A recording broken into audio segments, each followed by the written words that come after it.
So I just got these motors for my new 6x6, and as soon as you undo them, it's all loose. It's loose, loose, loose, loose, loose. So I'm doing thread lock.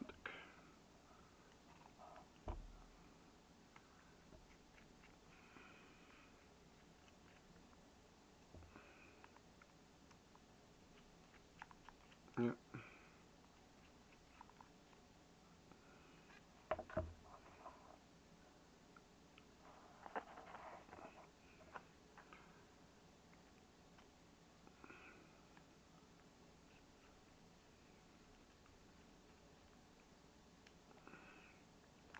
Because if you don't do this,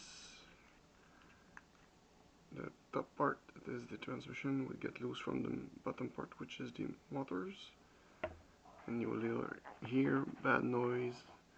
Your machine will not go well. And you better put thread lock before assembling your machine.